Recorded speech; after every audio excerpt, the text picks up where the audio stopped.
La Cité européenne des scénaristes présente...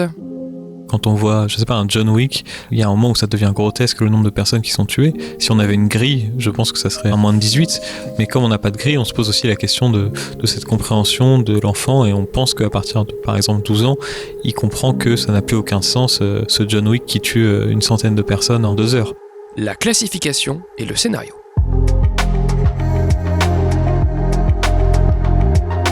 Salut, c'est Baptiste Rambaud. Un dimanche sur 4, j'ai le plaisir de discuter avec ceux pour qui le scénario est un outil de travail.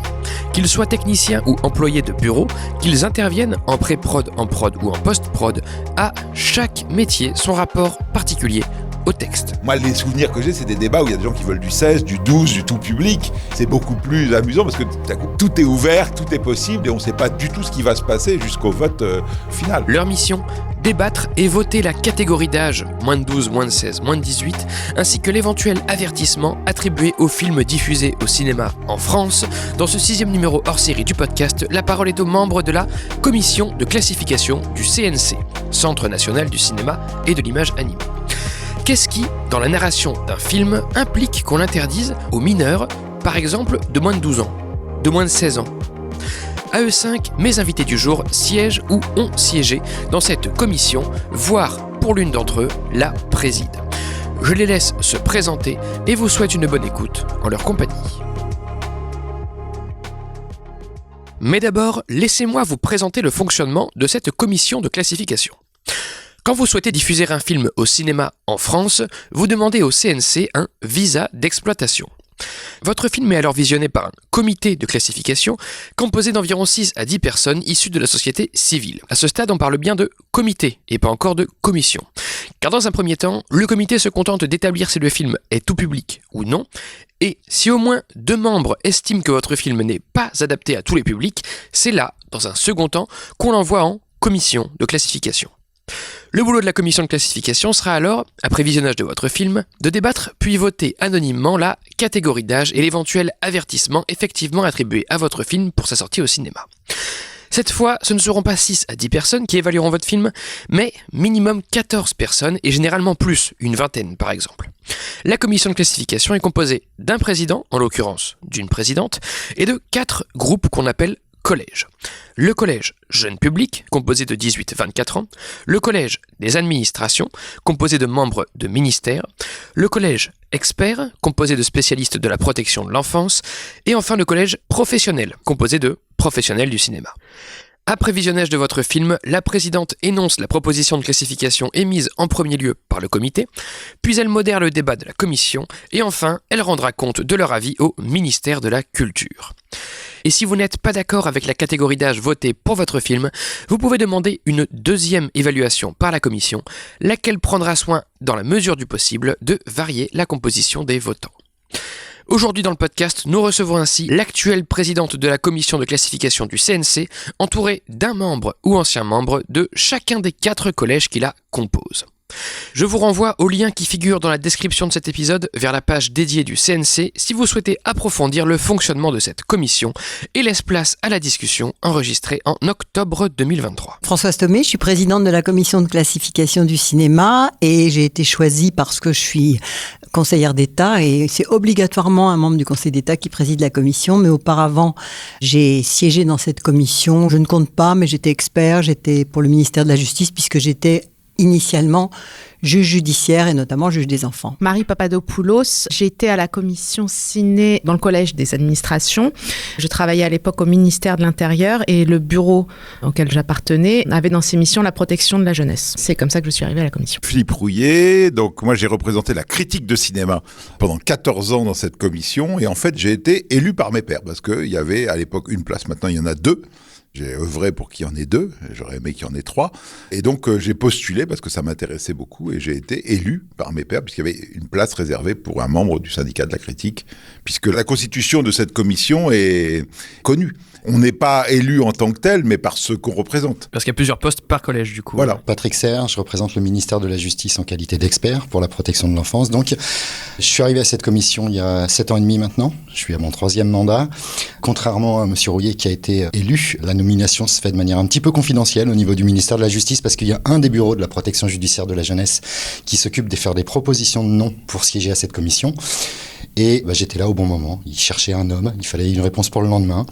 J'étais là, j'ai dit OK, et puis c'est parti. Ça s'est fait du jour au lendemain. Ça s'est fait du jour au lendemain. Ulysse Lévy-Bruhl, moi je suis membre du collège jeune public qui a pour particularité de n'être ni nommé vraiment ni élu, puisqu'on est sélectionné, alors moi par le CNC, on est 4.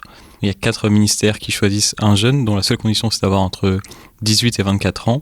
Donc moi c'est le CNC, enfin je suis là pour le CNC qui sélectionne 3 jeunes pour un mandat de 3 ans. Il faut candidater et le service des visas du CNC fait une sélection sur CV et sur toute lettre de motivation. Donc c'est très scolaire comme sélection. Et donc c'est mon 2e mandat, ça fait 4 ans et demi que je suis dans la commission. Est-ce que vous vous souvenez de votre première commission, votre premier débat en commission? Comment vous l'avez vécu? Quelle impression ça vous a laissé? Ça m'a un peu marqué puisque le premier film c'était un film d'horreur.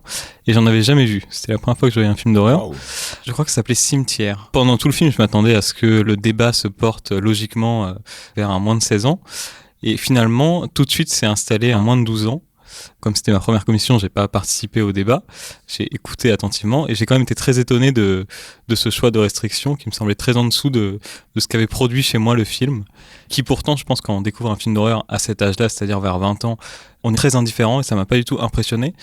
Mais dans l'exercice qui était celui de se mettre à la place d'un jeune public, ça me semblait très impressionnant. Oui. Moi, c'était en 94 et c'était marrant parce que c'était un film de Claude Miller, qui est un cinéaste que j'aime beaucoup. C'était Le Sourire, son film qui se passe dans les clubs de striptease. Okay. Je trouvais le film formidable et moi, je trouvais qu'il n'y avait pas de raison de faire des restrictions parce qu'il y avait du striptease, de la nudité. Mais enfin bon, tout ça était très encadré, pas complaisant et tout ça. Et j'ai été tout de suite rassuré parce que le débat, je m'attendais à devoir sortir les grandes rames pour défendre un film qui finalement était pas si grave que ça. Et j'ai même pas eu à parler cette première fois. Tout le monde était d'accord pour envoyer un tout public sur ce film. Je me suis dit, ça va, je suis tombé dans une bonne maison.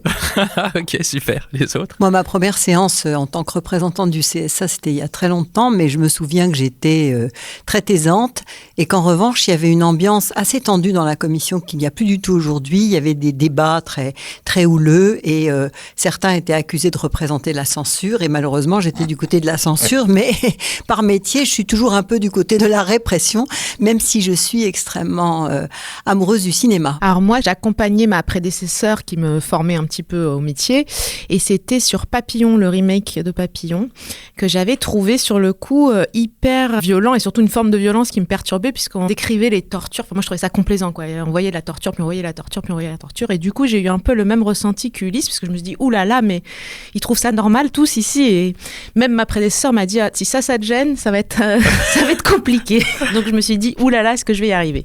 Mais finalement, j'y suis arrivée, ça. Alors moi, je me rappelle pas du tout du film que j'ai vu. Je me rappelle juste du côté impressionnant d'être là, d'avoir à un moment été choisi, même si c'était un peu le hasard qui a fait que j'ai été nommé à cette commission. Juste le côté impressionnant d'être dans ce monde du cinéma que je connaissais pas spécialement, avec plein de personnes qui étaient très anciennes, qui étaient plus anciennes que moi, qui étaient à leur 2e voire 3e mandat, et qui s'exprimaient avec une aisance que je n'avais pas. J'ai pas du tout pris la parole. J'ai juste écouté. Voilà. Pourquoi est-ce que c'est important de classifier correctement un film, que ce soit pour le film, pour le public ou pour les deux? C'est une mission de service public. On est là pour protéger la jeunesse. Si on la protège mal, c'est grave. Et c'est aussi important d'avoir un système qui soit fiable et qui donc, en quelque sorte, protège les films. Les films coûtent cher. Les restrictions peuvent limiter évidemment les entrées. Donc il ne s'agit pas de dire il faut que tout soit ouvert à tout. Mais quand les gens entreprennent un film, ils ont dans la tête l'éventuelle classification qu'il y aura. C'est normal. Vous faites un film d'horreur, vous vous dites je vais partir vers un 12, vers un 16, et vous allez construire votre budget en fonction de ça.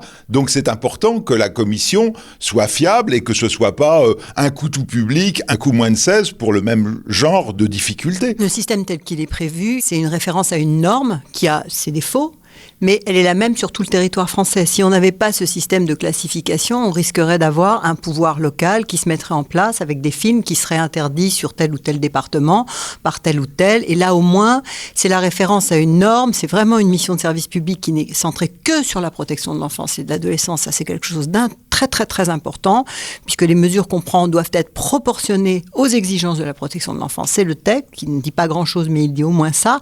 Donc, cette classification, c'est la représentation l'instauration d'une norme. C'est un système, le cinéma, qui est autorisé, puisque le visa, c'est une mesure d'autorisation donnée par le ministre sur la base de l'avis de la commission que le ministre suit systématiquement.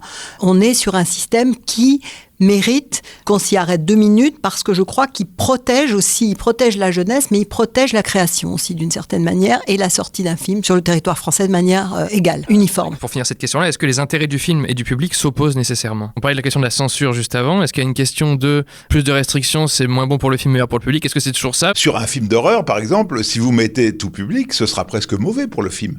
Parce que les jeunes, entre 12 et 16, vont se dire, ça va être vraiment de la gnognotte. S'il a même pas un petit 12 ou un petit avertissement, c'est pas la peine d'y aller. Il y a presque une noblesse. Mais de toute façon, sur le fond, c'est protéger les films. Parce que si vous mettez pas ça, non seulement il y aura le pouvoir des maires, Maire et Maillère, mais il y aura d'autres formes de censure qui vont forcément intervenir. Alors que là, si vous dites, moi je refuse de passer ce film, vous êtes contre le ministre de la Culture. Puisque, in fine, c'est le ministre de la Culture qui donne le visa. Qu'est-ce que ça change pour les pays qui n'ont pas de classification ? En quoi ça le protège moins ? Ça change qu'il y a tout et n'importe quoi. C'est-à-dire que des films peuvent être autorisés dans une ville, pas autorisés dans une autre. Des comités se mettent en place pour décider, et du coup, c'est le lobbying local. C'est vraiment tout et n'importe quoi. Ou alors, il y a des systèmes de coupe. Il y a eu un moment, des pays qui disaient, comme on met pas de restrictions, ça veut dire qu'un enfant peut rentrer au cinéma. Donc, il faut que tous les films puissent être vus par des enfants. Et c'est évident que tous les films ne peuvent pas être vus par des enfants. Donc, vous voyez le nombre d'interdictions totales ou de coupes qu'on fait sur les films pour qu'ils soient comestibles pour tous les enfants. Nous, ce qui est formidable, c'est qu'on se dit, il y a un film qui est formidable et il peut pas être vu par les enfants, et on met un moins de 16 et puis c'est réglé. En France, il n'y a pas eu de problème avec l'exploitation d'Orange Mécanique, par exemple, parce que les moins de 16 ans ne pouvaient pas y aller et puis c'était réglé. Les moins de 18 ans même à l'époque. Sur quels critères la commission française évalue-t-elle la restriction des films ? Je dirais la violence, notamment quand elle est gratuite, les images à caractère sexuel, l'ambiance du film aussi. C'est pas toujours qu'une question d'image, c'est aussi une question d'ambiance. Je pense que l'histoire qui est racontée peut rentrer en ligne de compte dans les orientations de la classification après. C'est une œuvre dans son intégralité qui est évaluée, contrairement à certains pays où on évalue des points très précis, des grossièretés, des nombres d'images de sexe. Là, en gros, on évalue vraiment une œuvre dans son intégralité.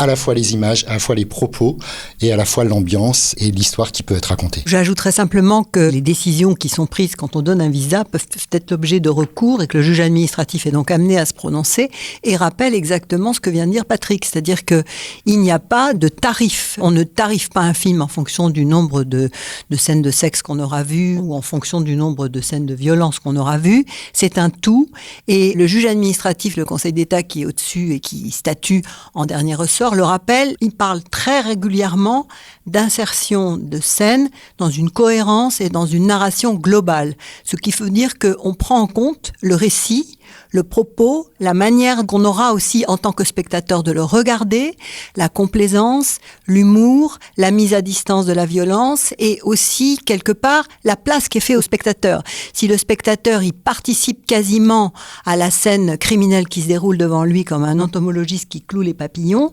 évidemment, ça, on le ressentira dans la commission, c'est quelque chose qui se dira. Mais il n'y a pas de critères prédéterminés à l'avance, il n'y a pas de tarif et ça, c'est quand même un système qui permet d'avoir une classification qui, d'abord, fait naître chez chacun des sentiments différents, mais derrière tout ça, il y a tous les critères qui ont été rappelés par Patrick, qui sont là. On n'isole pas une scène, le langage grossier en soi n'est pas un critère, et c'est rappelé très régulièrement par le juge administratif. Ça a été rappelé par exemple pour le film Benedetta, qui est venu devant le juge administratif, la Cour administrative d'appel de Paris, ça a été rappelé. Parce que vous aviez mis quoi sur Benedetta au départ ? 12 ans. 12 ans. Il y a eu un recours qui n'est pas allé jusqu'au Conseil d'État et justement, il a été rappelé qu'il ne suffit pas qu'il y ait une scène ou plusieurs scènes à caractère sexuel ou de violence pour que ça suscite une interdiction, que c'est un ensemble et que la notion de complaisance était sous-pesée. Ça a été aussi le cas pour Adèle, qui a fait beaucoup l'objet de... La vie d'Adèle. La vie d'Adèle, qui a fait l'objet de contentieux, où vraiment, là, c'est très intéressant d'aller lire ce qui a été dit à ce sujet, puisqu'on a replacé les scènes de sexe qui sont très réalistes dans un récit pour dire qu'il y avait une forme de dilution de ces scènes dans le récit lui-même, puisque le récit était très long, et que ça s'insérait dans des scènes naturelles aussi, où les scènes d'amour, elles sont pas plus complaisantes ou mises en relief que celles où... De repas. Ça, c'était très très important de le lire sous la plume du juge administratif et surtout sous la plume du rapporteur public et le commissaire de gouvernement dans le Conseil d'État. Ça veut dire que ces critères qui ont été rappelés par Patrick tout à l'heure, ce sont ceux aussi sur lesquels les juges administratifs se penchent et regardent. Ce qui est très intéressant, c'est du coup, on parle de mise en scène. C'est-à-dire que c'est pas des synopsis, on n'est pas critique de synopsis. De quoi parle le film ? C'est la manière dont c'est filmé, la manière dont c'est intégré. Et Françoise a raison de dire, on intègre la position du spectateur, d'où l'intérêt des débats. C'est important de rappeler, bah oui, la vie d'Adèle, des gens vont dire, il y a 9 minutes de sexe, c'est dingue. Oui, le film fait 3 heures. Et que les scènes de sexe sont 2 fois 7 minutes et 1 fois 2 minutes. Donc voilà, il s'agit de retrouver comment c'est fait. Et effectivement, les scènes de sexe ne sont pas filmées différemment que les scènes autres. Il y a eu aussi, je crois récemment, je crois que c'est 2016, une évolution du cadre réglementaire qui définit, entre guillemets, les pouvoirs de la commission. Je crois qu'avant, les scènes de sexe non simulées devaient faire l'objet d'une interdiction systématique au moins de 18 ans. Ça ne l'était pas. Hein. C'était dans les textes, mais dans les faits, ça ne l'était pas. D'accord. Parce que justement, il y a eu une prise en compte dans les nouveaux textes qui ouvre plus largement à la possibilité de voir comment les scènes de sexe peuvent s'inscrire dans la narration du film. Et donc, pas une évaluation des scènes en elles-mêmes, mais une évaluation de l'œuvre dans sa globalité. Ce à quoi j'étais sensible aussi, mais je pense qu'on était plusieurs, c'était à quel point le spectateur pouvait s'identifier aux personnages, notamment enfants. Enfin, en tout cas, je me disais qu'un enfant a priori plus tendance à s'identifier à l'enfant et du coup, c'était un point d'attention, on va dire, quand il y avait un personnage enfant, quel était son sort dans ce film, quoi. Si l'enfant dans le film est victime, je sais pas, de violence, l'enfant spectateur va peut-être être plus sensible que moi, adulte, à ce personnage. On avait beaucoup de débats aussi sur l'aspect pédagogique, le message est potentiellement pédagogique du film. Souvent, par exemple, sur des phénomènes historiques violents qui pouvaient être rapportés ou sociologiques violents. On s'interrogeait souvent sur est-ce que n'empêche c'est pédagogique pour les enfants ou est-ce qu'au contraire, c'est un message complètement flou qu'on n'arrive pas à comprendre. Enfin, c'était un débat qu'on avait souvent. Très souvent. Ou du coup idéologique aussi, parce qu'on parle de pédagogie, il y a le côté histoire pure, ou il y a le côté aussi de la morale qui est donnée peut-être vis-à-vis de la scène ou de la violence représentée. C'est ça, tout à fait. Alors avec la question, est-ce que le film doit porter une morale noire et blanche ? Enfin, c'est pas non plus forcément le propos du film, mais en même temps, s'il ne porte aucun propos, est-ce que le jeune enfant se repère dans tout ça ? Enfin... Et puis quel contexte ? Par exemple, un cas emblématique, c'était l'ouverture d'Il faut sauver le soldat Ryan de Spielberg, où il y a 20 minutes de déferlement, de feu, de sang, de gerbes, de morts, puisque c'est le débarquement. Mais en même temps, je veux dire, si on décide de filmer le débarquement en Normandie, ça peut pas être une partie de cartes. Faut bien montrer la difficulté. Et je sais que la commission avait à ce moment-là estimé que ça allait. Et c'est aussi là que la question de la contextualisation est importante, parce que dans un film de genre, et quand un film de genre, c'est pas simplement un film d'horreur, un film de guerre est un film de genre, c'est évident qu'on va pas s'amuser à comptabiliser les morts quand on filme le débarquement. C'est pas la même chose que si vous faites un drame social au Forum des Halles. Et peut-être quelque chose sur le rapport aux parents, souvent, qui vient dans les films, ou en tout cas de l'enfant à l'adulte.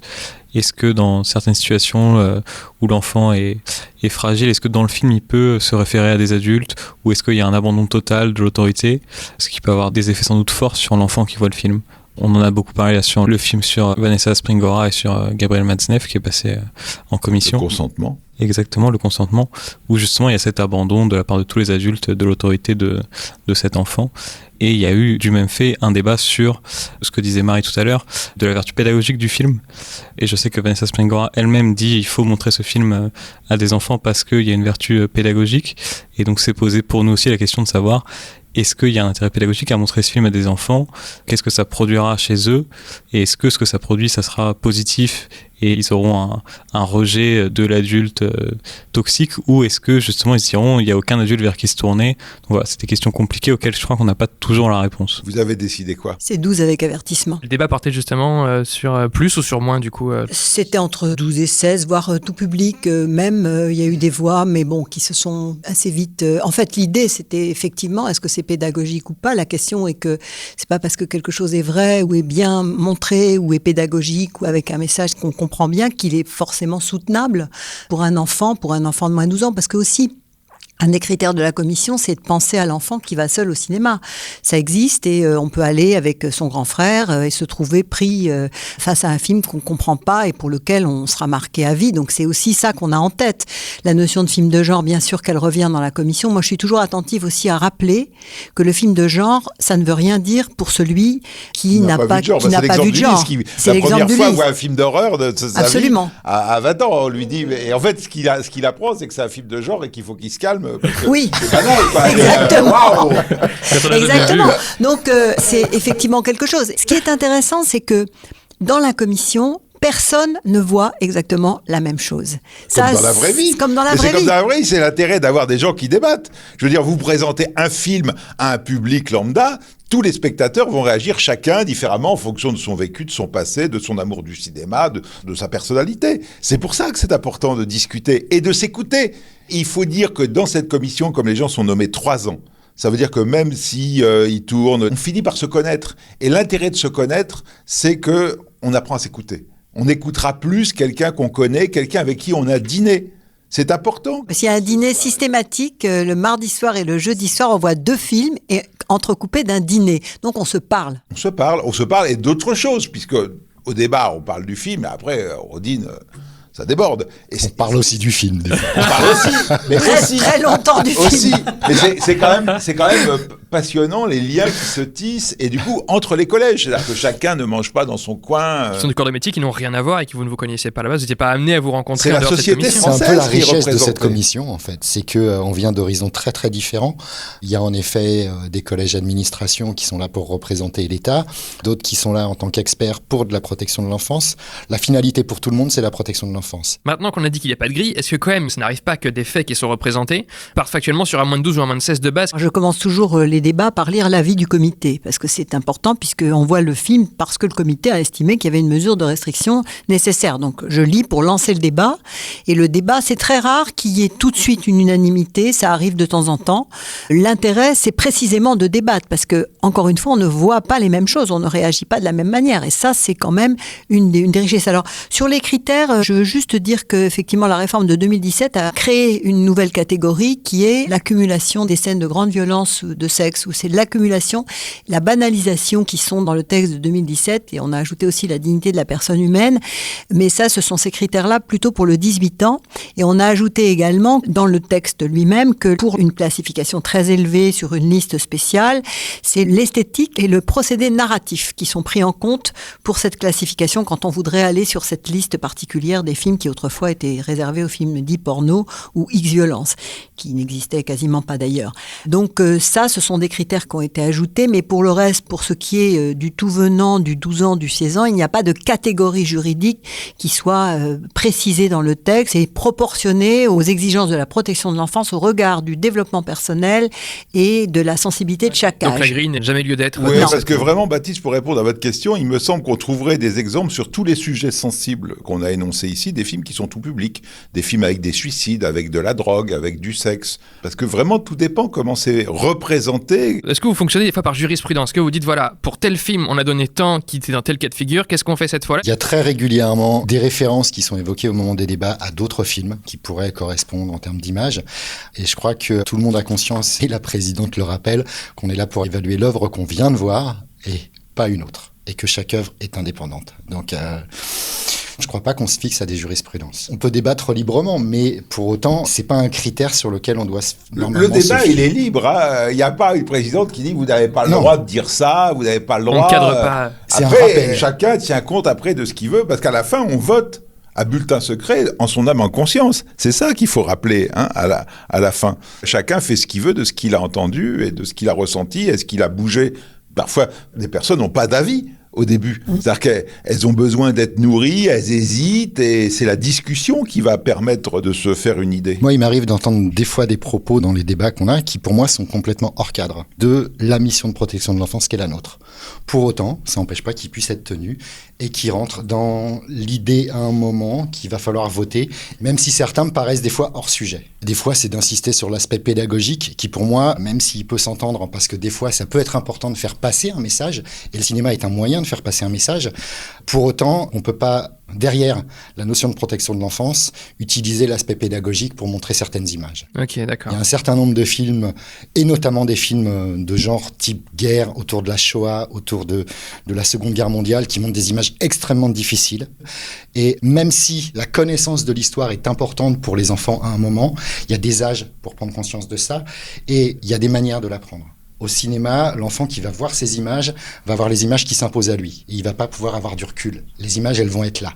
Et si elles sont choquantes, elles restent choquantes pour un enfant. Quand les collègues faisaient référence à des précédentes classifications, moi j'écoutais quand même, alors pour peu que je connaisse le précédent film dont il est fait état, parce que c'est pas toujours le cas, mais parce que ça peut permettre d'être juste vis-à-vis du film quand même malgré tout, puisque comme on le disait, il faut quand même avoir une certaine prévisibilité, un minimum dans la classification, et ça peut quand même un peu contribuer malgré tout.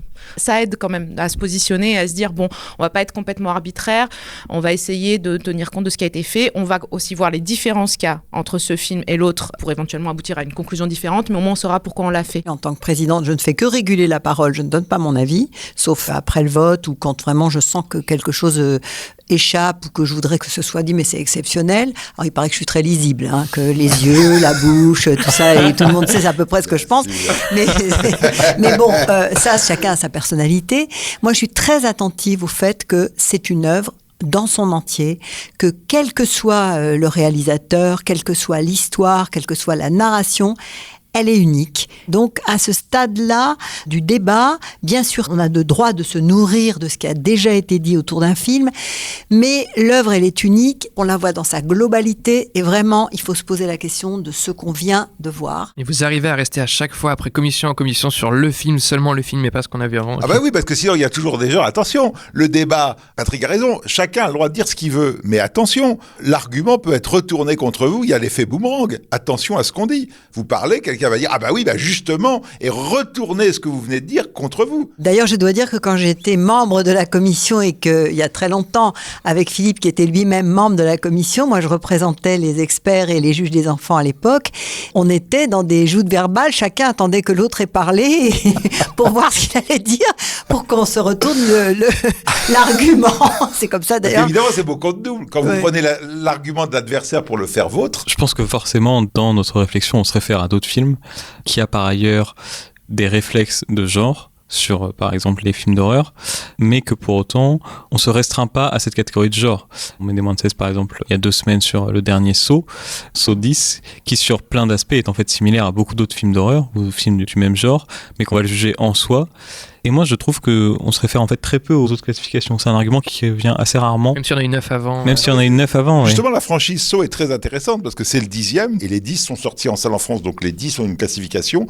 Celui-ci a 16, il y a des 12 avertissements, il y a même un 18. Pour le 3, ouais. C'est dire qu'on ne dit pas, bon, bah alors c'est Saw, c'est le 10e, donc on va faire comme d'hab. Ouais. Il n'y a pas de comme d'hab. Évidemment, on part du principe que c'est un film d'horreur et tout ça, mais à partir de là, on regarde...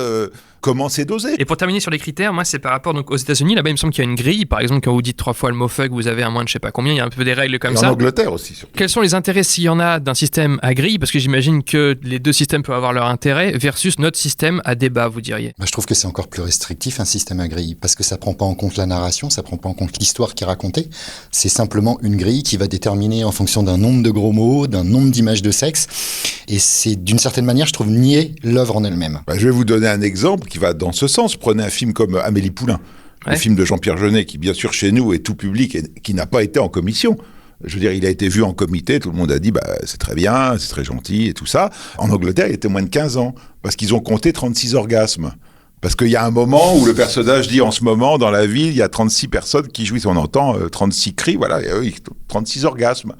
Ridicule, le film de Patrice Lecomte est interdit moins de 15 ans parce qu'au début du film, qui se passe à la cour, il y a un qui, pour humilier un autre ou pour se venger, arrive et lui fait pipi dessus. On comprend bien la situation, mais on voit pas de sexe, c'est pas graphique et tout ça. Eux, ils disent, voilà, il y a quelqu'un qui pisse sur un autre, donc ça vaut 15 ans. Mais la perversité du système, à mon avis, du système qui n'est pas le nôtre, justement, c'est qu'on peut avoir des films de commande aussi. Parce que, par exemple, s'il faut un certain nombre de films interdits dans tel ou tel pays pour qu'on montre quand même que le producteur, il n'a pas fait que du film tout public, ben on aura tendance à faire des scènes de commande, de viol éventuel, ça arrive aussi. C'est l'effet pervers de ce système qui permet de comptabiliser, où on aura des films qui seront avec une création moins libre. Là, ce qui est intéressant, c'est que on n'isole pas une scène, on ne ramène pas un film à une seule scène ou à un certain langage.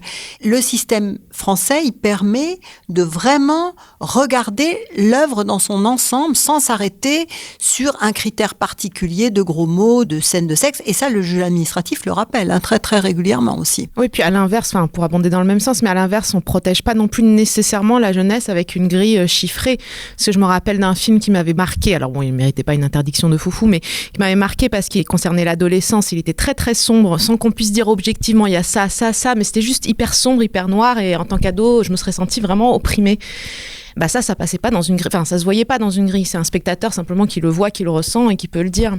Donc je trouve qu'on protège ni avec la grille, ni vraiment les spectateurs, ni vraiment les films. Donc il n'y a aucun bénéfice, vous diriez, à la grille, tout le monde est content de la classification, il n'y a pas de... Aucun bénéfice, et si on parle des Américains, il faut rappeler que la classification, elle est faite par les professionnels du cinéma exclusivement, ce qui est, à mon sens, un non-sens. C'est les professionnels qui décident sans s'intéresser aux experts. Les experts de quoi ? Aux experts de l'enfance. Et il y a en plus les intérêts financiers. C'est-à-dire que quand on regarde la classification américaine, les films de studio sont beaucoup plus protégés, sont moins interdits que les films indépendants, et encore moins que les films étrangers qui, eux, sont les plus interdits. Ça, c'est une dérive parce que c'est la profession qui Ça ouvre au lobbyisme. Voilà, alors que chez nous, en France, il n'y a pas de lobbying possible puisque c'est toute la société française qui est réunie. Ok, je pensais qu'il y aurait des pour et des contre, mais pourquoi pas Si, l'accompagnement, c'est une mesure dont on parle très régulièrement dans l'accompagnement des mineurs, mais on ne l'a pas dans notre système. Moi, je pense que cette mesure d'accompagnement, il faut quand même l'avoir dans la tête aussi, que c'est un film, même s'il a une interdiction, à partir du moment où on est chez soi, où on est avec son propre enfant et qu'on peut expliquer les choses, on peut montrer beaucoup de choses. Le problème là que nous on se pose, c'est que justement, ce sont des mesures restrictives parce qu'on imagine l'enfant ou l'adolescent seul dans la salle de cinéma, qui n'est pas accompagné par un adulte pour lui expliquer. Alors après, je pense que c'est aussi très difficile de savoir qui accompagne, donc moi je suis assez... C'est ça le problème. L'exemple du grand frère que tu donnais tout à l'heure, imaginons un grand frère de 18 avec un plus petit de 12, le grand frère va pas forcément avoir ce rôle d'accompagnement qu'auraient des parents et tout ça, et l'enfant peut être seul face au film. Parce que aux États-Unis, par contre, les enfants sont obligés d'accompagner quand il y a une restriction, ce qui n'est pas le cas en France. Ils ont que le 17, le R17, sinon toutes les mesures, dès l'instant que vous êtes accompagné, vous pouvez tout voir en fait. Ce qui, à mon sens, pose problème. En plus, il y a des parents qui sont même incapables de discuter, d'offrir des pistes, des parents qui vont considérer que le cinéma est une garderie, qui vont emmener des très jeunes enfants parce que ça coûte moins cher que de faire une babysitter, de prendre une place de ciné, et qui derrière vont faire aucun débrief. C'est pour ça que l'accompagnement n'est pas passé en France. On repart sur le débat. Qu'est-ce qui fait le plus débat dans vos délibérations ? Il y a des thématiques sur lesquelles on est plus strict. Je pense que les violences sexuelles, par exemple, sont jugées plus restrictivement qu'une violence sans aspect sexuel, et à l'inverse que des scènes de sexe sans violence sont jugées plus libéralement que des scènes de viol, des scènes de sévices sexuels. Là, c'est plus consensus du coup à l'inverse, mais... C'est plus un consensus qui, je pense, est très bienvenu et très juste. Et après, je pense qu'il y a des approches différentes de chacun. Moi, par exemple, je suis très libéral sur les scènes de sexe, et à l'inverse, je pense très très conservateur sur les scènes de violence. Voilà, on vient avec aussi nos idées, et derrière, il y a évidemment des considérations personnelles politiques sur ce que c'est que la protection de l'enfance, et ce que c'est que cet enfant qu'on protège. Mais est-ce que c'est l'enfant moyen dont on traite la protection de l'enfance, ou est-ce que c'est l'enfant qui va le plus mal qu'on prend en compte ? Je sais pas, si on est sur un film qui parle de suicide, est-ce que l'enfant qu'on a en tête, c'est l'enfant moyen, ou est-ce que c'est celui qui est proche du passage à l'acte, et donc on met une restriction pour cet enfant-là, qui donc va aussi empêcher tous les enfants qui vont bien de voir ce film. Je vais dans le même sens que Ulysse. Les violences faites aux femmes, c'est quelque chose qui a retenu beaucoup l'attention de la Commission ces dernières années, qui était quelque chose dont on parlait, mais dont on parlait moins. Et puis bien sûr aussi, ce qui revient très régulièrement, c'est la notion de banalisation de la violence. Est-ce que la violence est la seule arme ?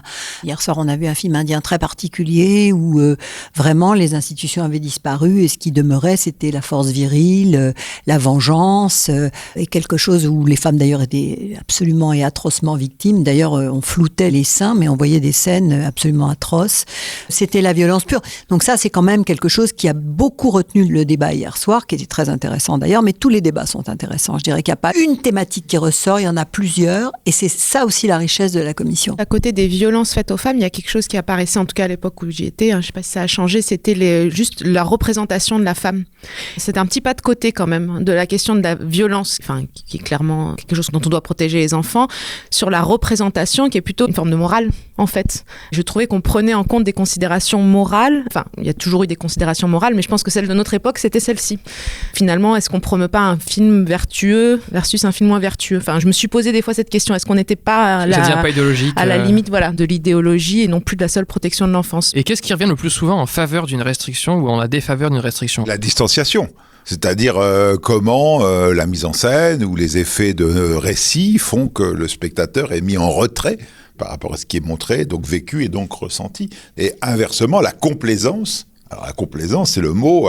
Alors après, c'est très compliqué. Une scène qu'on n'aime pas, on va la traiter de complaisante. En tout cas, c'est un mot qui revient souvent dans les débats. En disant, ces scènes de violence sont complaisantes. Donc, ça amène des restrictions. Ok, d'autres termes comme ça qui reviennent régulièrement ? Dégradant, je dirais. C'est quand même quelque chose qui est d'ailleurs dans la jurisprudence aussi. Oui, et je pense que vous avez rajouté cette jurisprudence parce que c'est un mot qui revenait souvent dans les débats. Même la notion de dignité de la personne humaine. Je me souviens que c'était pas dans les textes à l'époque, mais c'était des mots qui revenaient. Et je trouve ça bien de les avoir mis dans les textes maintenant. Ça rejoint ce que disait Marie sur la représentation de la femme. C'est vrai que c'est quelque chose. Je pense au film indien hier soir. C'était franchement un hymne à la virilité masculine. C'était terrible avec la force qui dominait tout. Donc là, c'est quelque chose qui a retenu nos débats. Le film n'est pas encore sorti. J'en ai vu un certain nombre et c'est pas Bollywood. C'est presque un état primitif de la violence sans la société qui était montré à travers ce film. Et alors, je pense qu'il y a une dimension politique aussi. On est dans une Inde des castes, une Inde présidée par le président Modi. Donc c'était quelque chose de très particulier quand même. C'est vrai que là, le cinéma indien actuel montre une société démissionnaire. Des films que vous voyez pas forcément en commission, soit qui sortent pas, soit qui posent pas de problème. Mais en attendant, on voit que tout le cinéma policier indien contemporain montre une police soit corrompue, soit totalement absente. Après, la question, c'est est-ce qu'il y a un propos là-dessus ou est-ce que c'est simplement banalisé à l'image, d'où le fait de Alors la justement, là, on fait attention parce que des membres de la police, ça m'est arrivé dans des débats, dire on peut pas montrer des policiers comme ça, corrompus, incapables et tout ça. Et les autres, tous, disent les personnages sont comme ça. Déjà, le film ne postule pas que tous les policiers sont corrompus ou inefficaces, et c'est pas un argument pour interdire un film ou restreindre. On revient sur le contexte. Donc on était sur le côté dégradant ou complaisance. Est-ce qu'il y a d'autres choses qui vous reviennent dans les arguments ? L'humour, je dirais aussi, c'est quelque chose qu'on prend en compte. Comment vous faites, vous, pour vous mettre à la place d'un enfant quand vous regardez un film en tant qu'adulte ? Très très compliqué. Très très compliqué. C'est une des questions que je me pose souvent. Si la manière qu'on va avoir de recevoir un film serait la même que celle d'un enfant. Et je vais dire que c'est la multitude des personnes qui sont présentes dans cette commission qui va faire l'équilibre de la décision qui sera prise au final. C'est-à-dire qu'on est 27 à décider et à voter pour une restriction ou pour l'absence de restriction. Et il y a forcément une part de subjectivité. Moi-même, à titre perso, je pense que si j'étais arrivé dans cette commission à l'époque où mon premier enfant, qui a 27 ans maintenant, en avait 5, j'aurais pas forcément la même manière de voir les choses que là maintenant, où mon petit dernier a 18 et où c'est très différent. Et quand je suis arrivé à cette commission, mon petit dernier avait un aîné qui avait 9 ans. Et entre les deux, je pense que même à la maison, ils n'allaient pas forcément regarder les mêmes choses. Et j'étais beaucoup plus protecteur pour le premier, que je ne l'ai sans doute été pour le dernier, avec une part de son éducation qui est aussi prise en charge par son frère et sa sœur aînée. Donc je pense que c'est très très compliqué de se mettre à la place des enfants. Ulysse parlait des enfants les plus faibles ou les plus armés. Il y a aussi toute l'éducation qui va être transmise par les parents à un moment, qui va éventuellement préparer les enfants à affronter un certain nombre d'images. Et dans cette commission, on n'a pas cette connaissance-là. Tous les enfants peuvent aller au cinéma tout seuls et on ne sait pas s'ils vont être accompagnés et on ne sait pas si les films qu'ils vont voir, et je pense au consentement qu'on a vu il n'y a pas très longtemps, je sais que c'est un film qui nécessitait un accompagnement par exemple. L'avertissement qui peut être donné peut inciter les parents éventuellement à accompagner leur enfant et à faire l'explication du texte quand il y a besoin, mais on ne sait pas ce qui se passe derrière. Je me rappelle le premier film d'horreur que j'ai vu au cinéma, c'était pas forcément un film que je pensais va être un film d'horreur. Je voyais une affiche avec l'équivalent de Jack Bauer pour un thriller pendant la fête du cinéma, c'était Mirror. Je me suis dit, trop bien, je vais voir un thriller. J'avais 14-15 ans à ce moment-là.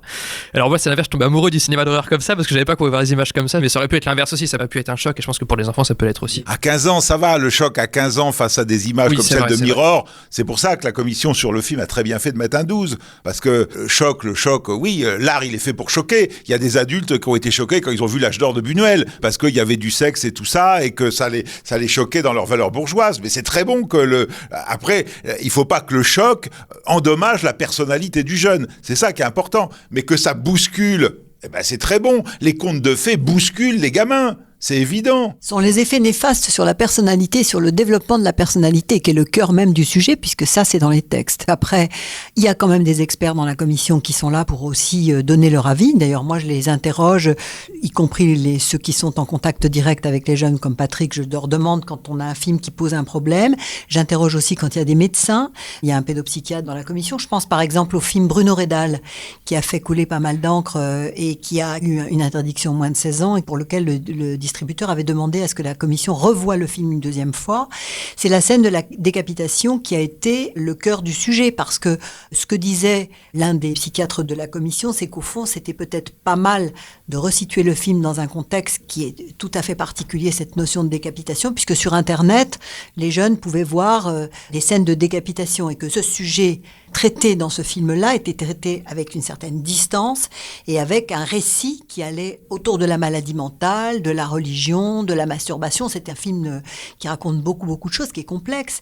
Et finalement, le film, il a gardé son 16 ans à cause de cette complexité et du fait que cette scène de décapitation, elle vient au début et elle revient ensuite. Et que, au fond, l'ensemble du film, sa complexité, on a estimé que un jeune public en dessous de 16 ans, même si le film a des vertus profondes, c'est un beau film, c'est un récit d'ailleurs qui est adapté de témoignage du vrai Bruno Redal. Bruno Redal. À l'époque, il est arrêté pour avoir décapité, il a 17 ans, il a décapité un jeune berger. Il est envoyé quand même devant un médecin psychiatre, enfin quelque chose, on est en 1905, hein. Je ne sais pas où en est exactement la psychiatrie à ce moment-là, mais cette personne détecte chez ce criminel qui s'est livré lui-même à la police quand même une vraie intelligence, et il lui demande: ce serait bien que tu écrives toi-même ton récit, le récit de ta vie et ce qui t'a amené à ce geste terrible. Le film part aussi du point de vue qu'il n'y a pas de monstre absolu, qu'il y a une humanité derrière un être humain. Mais c'est la complexité du film qui a fait qu'à la majorité, finalement, par 2 fois, la commission s'est prononcée dans une composition différente avec un président différent.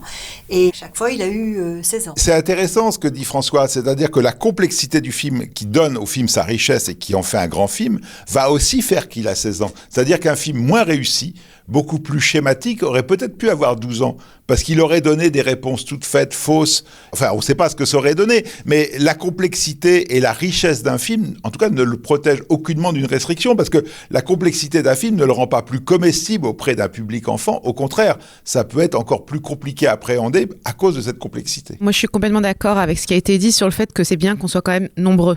C'est pareil, j'ai des enfants, je me réfère à ces enfants, à leurs amis, moi en tant qu'enfant, au monde dans lequel on vit, mais c'est vrai que du coup, on a un petit bout du monde dans lequel on vit, et c'est quand même bien qu'on soit plusieurs petits bouts du monde dans lequel on vit pour se projeter ensemble. Ouais. Il y a beaucoup d'écarts dans les tranches d'âge qui sont mises en place au niveau des restrictions, hein. La première restriction, c'est à partir de 12 ans. Alors certes, il y a l'avertissement qui peut éventuellement être un indicateur, mais entre un enfant de 4 ans, un enfant de 6, un enfant de 8 et un enfant de 11, on va avoir une sensibilité et une capacité à supporter éventuellement des images ou une narration qui va pas être la même.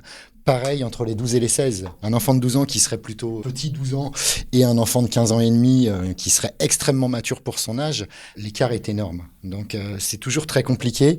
Et comme le dit Ulysse, il faut toujours penser à celui qui serait le plus en difficulté pour recevoir les images. En même temps, on pense pas systématiquement au plus en difficulté, parce que sinon, par exemple, Superman, il y a des gamins qui se sont jetés d'un immeuble parce que ils voulaient faire Superman. Un enfant réellement en difficulté, toute image, même la plus innocente, on est quand même obligé d'être plus ou moins dans une norme, parce que si on se dit, par exemple, on s'adresse à des enfants abusés, alors effectivement, un enfant abusé lui-même dans sa vie, ça va être plus, tout ce qu'il va voir. Mais c'est vrai que sur la reproductibilité, par exemple, l'animation, dans le secteur animation jeunesse, il se pose beaucoup la question, en tout cas c'est plus les diffuseurs qui le demandent de même aux producteurs, il me semble, de est-ce que les faits qui sont représentés à l'écran par les personnages risquent d'être refaits par les enfants qui regarderont, et si oui, qu'est-ce qu'on fait faire? Est-ce qu'on les fait sauter par la fenêtre, etc. Si oui, est-ce qu'on leur met un casque, plein de trucs? Est-ce que c'est un truc qui revient d'ailleurs, ça, vous, dans vos débats? C'est la notion d'incitation qui est au cœur du sujet, mais je ne crois pas, moi, qu'un film soit immédiatement incitatif. Et justement, il peut ne pas l'être si, même s'il montre quelque chose d'extrêmement violent comme un suicide, il a pris la distance. On est très attentif, notamment sur les scènes de suicide des enfants, parce qu'on sait que c'est quelque chose qui est très présent dans l'univers des adolescents. La notion d'incitation, elle revient de temps en temps, mais c'est pas... C'est pas structurant dans les c'est échanges. pas structurant, non, parce qu'il faudrait penser que le film amène à quelque chose. Or ça, je ne crois pas. C'est une thématique d'ailleurs d'un des films d'Anneke, Venise Vidéo, où justement c'est un jeune garçon qui se passe en boucle la manière de tuer d'un porc et qui passe à l'acte. Mais justement, ce qui est intéressant d'ailleurs dans ce que montre Venise Vidéo, c'est que c'est pas un film, c'est le fait de se repasser en boucle une scène violente qui apprend finalement comment on tue, c'est ça Et se le problème. procurer un pistolet d'abattage. Voilà. Et je pense que ce qu'on se demande, c'est aussi beaucoup ce qui est compréhensible pour l'enfant. Et c'est là où je crois que la question de l'humour revient souvent. Est-ce que le second degré est perceptible par un enfant sur des scènes de violence, par exemple, qui sont parfois un peu grotesques? Est-ce que ça sera compréhensible? Quand on voit, je sais pas, un John Wick, il y a un moment où ça devient grotesque le nombre de personnes qui sont tuées. Si on avait une grille, je pense que ça serait un moins de 18. Mais comme on n'a pas de grille, on se pose aussi la question de cette compréhension de l'enfant, et on pense qu'à partir de, par exemple, 12 ans, il comprend que ça n'a plus aucun sens, ce John Wick qui tue une centaine de personnes en 2 heures. Quand j'étais à la commission, à un moment, on a fait intervenir un pédiatre aussi, pour nous expliquer comment pense un enfant. Je pensais justement à cette question de l'humour qui avait été évoquée par le pédiatre, qui nous avait expliqué qu'effectivement, il y a un âge à partir duquel l'enfant acquiert l'humour, donc à contrario, un âge auquel l'enfant n'a pas d'humour.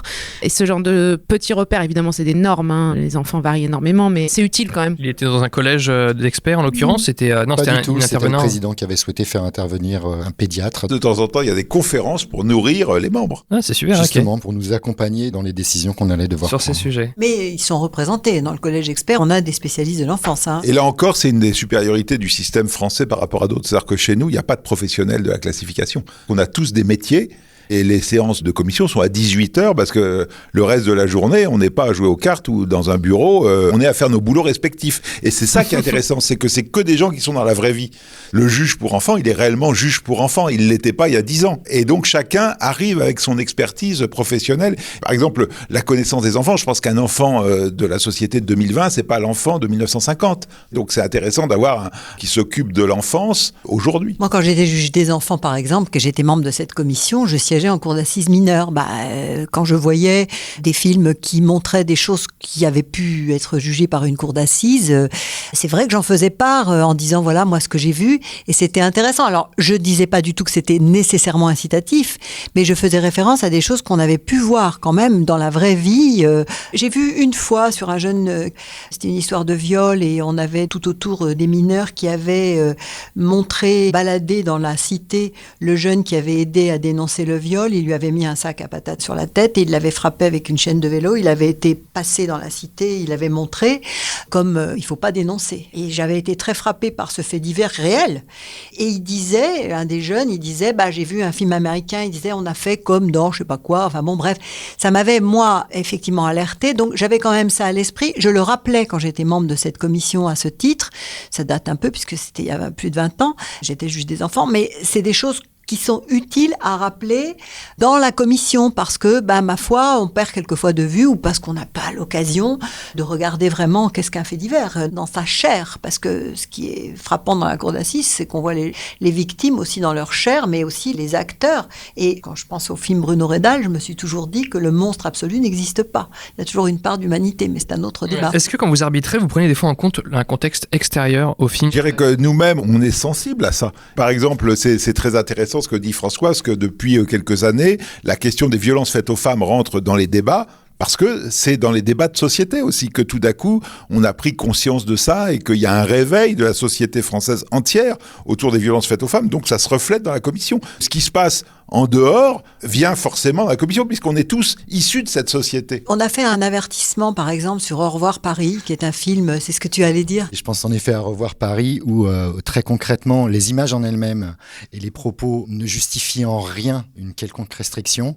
Et pour autant, c'est vraiment un film qui fait état d'un traumatisme collectif, de ce qui s'est passé il y a très peu de temps, que les jeunes enfants ont pu subir par les images visualisées sur les écrans de télé à la maison, par l'état de choc dans lequel pouvaient se trouver leurs parents. Et c'est un film qui justifiait, à mon avis, en effet un avertissement, parce que c'était un film compliqué. Il pouvait réveiller les images qu'on avait déjà. Ça aurait été un film qui serait complètement indépendant du contexte des attentats, Il n'y aurait pas eu ces attentats, Revoir Paris n'aurait pas eu forcément le même retentissement, Ok. le même écho dans les débats et dans finalement la décision qui a pu être prise par la commission. Ok. Et même 10 ans après, Au revoir Paris aurait pas forcément eu cet Et de même avertissement. 10 ans après, peut-être pas. Je crois qu'il y a des films qui repassent, qui sont représentés en commission. À bout de souffle de Jean-Luc Godard était interdit au moins de 18 ans à sa sortie en 1960 pour la raison simple qu'on y tuait un motard de la police. Et que si on tuait un policier de manière criminelle dans un film, c'était moins de 18. Le film est repassé, quand j'étais là, il a aujourd'hui un tout public. Et on voit régulièrement, en effet, des films qui reviennent en commission, qui ont obtenu un visa d'exploitation dans les années 80-90, et avec une évolution de la société, un besoin de ressortir en salle et de lever, Ou même de passer à la télé. ou même de passer à la télé pour une exploitation à des heures différentes. Ah ouais. Et vous lisez l'arbitrage de l'époque, du coup, vous voyez ce qui a été dit à l'époque C'est et pas vous pouvez l'arbitrage de comparer. l'époque. Enfin, oui, l'arbitrage. Mais c'était pas de l'arbitraire. C'était un contexte. On n'est pas dans le même aujourd'hui. Et forcément, le regard et la classification qui va découler de ce regard dans cette société d'aujourd'hui ne sera pas le même qu'il y a 40 ans. Patrick, tu as abordé tout à l'heure un truc sur lequel je viens maintenant, c'était le cheval de bataille de chaque poste et de chaque collège. C'est-à-dire que chaque arrive avec sa subjectivité, mais aussi avec les enjeux de son métier, du collège dont il est issu. Quels sont les différents enjeux de chaque collège qui compose la commission, voire de chaque poste au sein des différents collèges? Patrick, peut-être tu veux repartir un peu dessus maintenant, puis après on fera le tour. On va dire que les enjeux de mon collège, c'est clairement la protection de l'enfance. J'interviens pour le ministère de la Justice, pour la protection judiciaire de la jeunesse. Donc, très clairement, les enjeux du collège expert pour le ministère de la Justice, c'est la protection de l'enfance. Après, quand je suis arrivé à cette commission, il y avait un de mes collègues éducateurs qui en était à son 2e mandat et que j'étais allé rencontrer. Il m'avait dit que ce qui l'avait choqué parfois dans cette commission, c'était les positionnements très différents entre les professionnels entre guillemets de la protection de l'enfance et les professionnels du cinéma. Avec, pour les professionnels du cinéma, une certaine vision de l'exploitation économique du film qui pouvait parfois prendre le dessus sur la question de la protection de l'enfance. C'est en tout cas ce qui m'avait renvoyé. Bizarrement, c'est quelque chose que j'ai jamais ressenti. Et je dis important de le dire. bizarrement, oui. Alors, je le ressens parfois sur les bandes annonces, où il y a en effet la dimension exploitation commerciale de la bande annonce, un produit qui coûte cher, où on entend régulièrement qu'il faut faire confiance aux exploitants pour ne pas programmer une bande annonce d'un film qui va être interdit au moins de 12 ou au moins de 16 dans une salle d'un dessin animé pour petits, voilà, très clairement.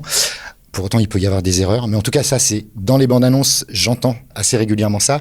Sur les longs métrages qu'on voit, j'ai jamais eu ce ressenti de professionnels du cinéma qui seraient plus inscrits dans une démarche d'exploitation commerciale du film. D'éviter une restriction élevée parce que ça ferait moins d'entrée pour le film. Ça quoi. pourrait faire moins d'entrées. Là encore, on fait un débat. Imaginez un professionnel qui dit ça en disant on va pas mettre 12 ans parce que ça va réduire les entrées. Mais il se fait pulvériser par tous les autres là dans le débat. J'ai même senti parfois les professionnels du cinéma plus critiques, voire plus restrictifs à l'égard de certains films que pouvaient l'être les collèges d'administration au regard de la qualité des films. Ok, ensuite, Ulysse, toi, l'enjeu de ton collège du jeune public, tu dirais, c'est ça alors, lequel? nous, c'est un peu étrange parce qu'on représente personne, à part nous-mêmes. On n'a pas d'administration, on n'a pas de syndicat. Donc je ne sais pas si on est plus libre, mais en tout cas, on juge ce que nous inspire vraiment le film et sans intérêt. On juge sans intérêt professionnel ou administratif.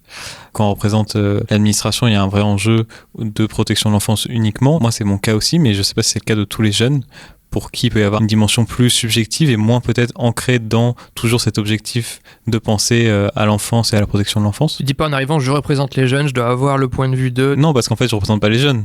Je pense à l'enfant. Ceci étant, moi, j'hésite pas quand le débat, aucun jeune n'a pris la parole. C'est puisque vous disiez tout à l'heure, comment est-ce qu'on a la représentation de ce que va ressentir l'enfant. Comme ils sont souvent plus proches de l'enfance que la plupart des membres, je leur dis, mais avec vous, qu'est-ce que vous... Et j'ai remarqué qu'ils sont souvent assez restrictifs, plus restrictifs que les adultes.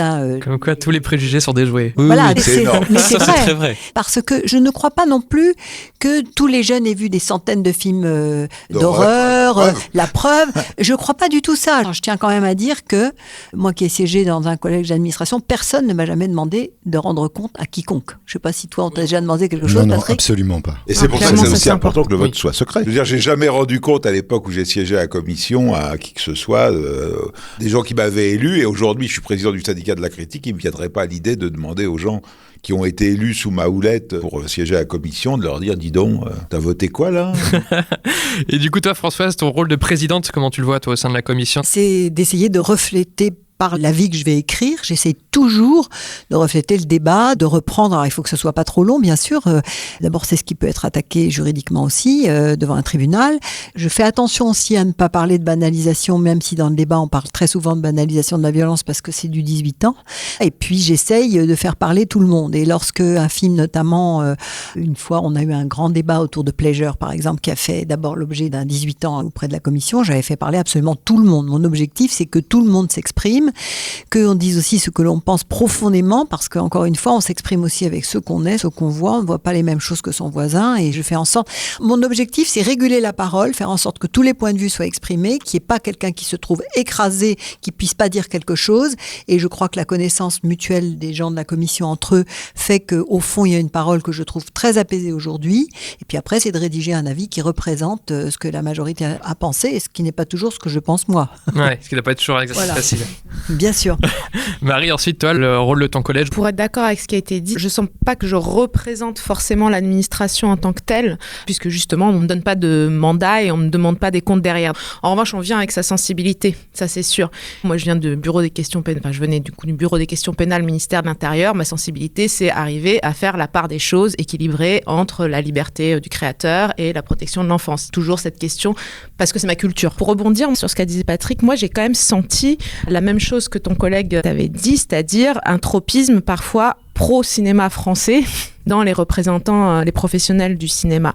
Et en même temps, je trouve pas ça malsain, parce que si je veux justement arriver à faire mon équilibre entre la protection de l'enfance et la liberté de création, bah c'est bien que j'entende aussi ce qu'a à dire la liberté de création. Enfin, ça me paraît normal pour arriver à un jugement équilibré à la fin, enfin un vote équilibré à mon niveau en tout cas. Et enfin, Philippe, toi. Le numéro 1, c'est la protection de l'enfance, parce que c'est le motif de tous les membres ici. Et après, effectivement, nous, on a un point de vue où on est à défendre aussi la liberté de création. Mais la liberté de création viendra toujours derrière la protection de l'enfance. Et de toute façon, il y a eu des fois, il m'est arrivé d'entendre des arguments vraiment spécieux venant de professionnels, mais immédiatement, ils étaient balayés par le reste de la profession qui disait, là, c'est exagéré, quoi. Je me souviens d'une productrice française qui disait, oui, alors dans ce film, effectivement, une mère étouffe sa petite fille avec un oreiller, mais l'oreiller est pas si gros.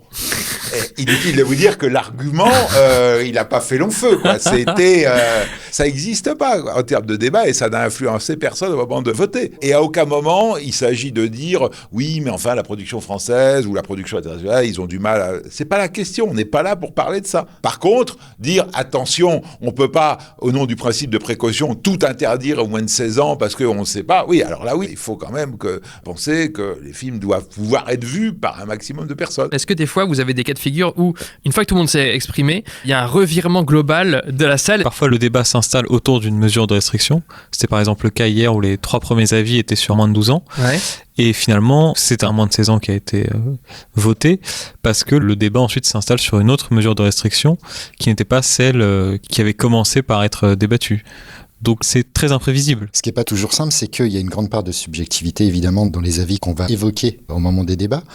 Une grande part de subjectivité parce qu'on peut, sur les mêmes arguments, être pour certains pour un moins de 12 et pour d'autres sur un moins de 16. Et pour autant, avoir les mêmes arguments. Donc c'est pas toujours forcément si simple que ça de venir essayer de trouver un contre-argument au moins de 12 alors qu'on va défendre un moins de 16 et alors qu'on a exactement les mêmes arguments. Du fait de la subjectivité même de ce qu'on ressent. Ce qui est certain, c'est qu'il y a très souvent des soirées comme ça où il y a une orientation qui va se tracer sur telle ou telle proposition. Subitement, quelqu'un qui va finalement se lancer sur une contre-proposition et puis une surenchère sur cette contre-proposition qui finalement l'emportera. J'ai aussi vu des soirées où il y a un avis assez général, qui semble assez général en tout cas, pour une certaine position, un moins de 12 par exemple. 2 petites voix qui vont s'élever contre et faire une autre proposition. Ces 2 petites voix permettent de passer au vote. Il y a plein de films où c'est comme ça, où finalement les gens sont pas forcément en forme, ils ont pas forcément envie de parler et on va rien dire. Parfois l'insistance de la présidente pour nous faire tous parler quand c'est des sujets un petit peu plus sensibles. Mais c'est vrai qu'il y a des soirs où il y a pas forcément tant de débats que ça. Mais quand même suffisamment pour en tout cas avoir recours au vote, à bulletin secret.